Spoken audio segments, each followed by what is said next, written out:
law enforcement agency, as soon as we get hold of the warrant, we will enforce it. We will locate Senator Estrada and bring it to the fold of justice by arresting.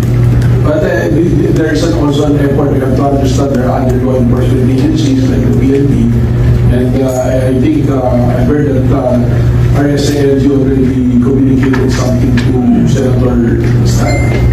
Just in case na po mauna yung NBI na malapit siya. Kasi kanina po sabi ni SILG, Senator Jinggoy needs surgery.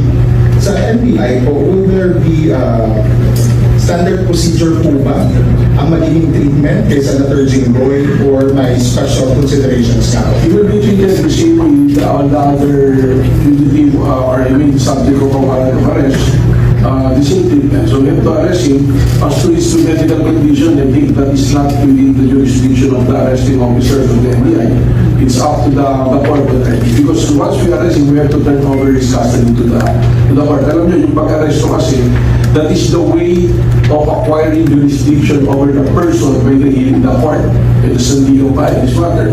So, tama naman, dalawa yung option niya, either you surrender voluntarily, just like what Senator Bong Divina did, or hindi siya sumurrender, hindi siya sumuko, pupunta natin siya para ma-arrest natin at ibigay ang restriction sa legal tayo.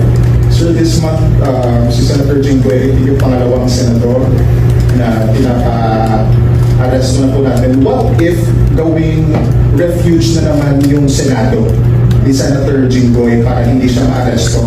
Ano po yung gagawin ng NBI? Are we ready? Napasukin ulit ang Senate? Well, the question is, there is a presumption, but if you will allow me, during our discussion, during the time when we are about to serve the warrant of arrest to Senator Bato, ang isang ginagawa nilang contention doon, hindi daw kasi local court yung ICC. Kung local court daw, papayag na ng arresto eh. So, along that vein, along that line of argument, ibig sabihin, kahit nasa loob siya ng Senado, he will be arrested. And that will be a legal arrest because illegal yung arrest na yan. Just like what happened to Senator De Lima, Senator Trillanes, and Senator Enrique.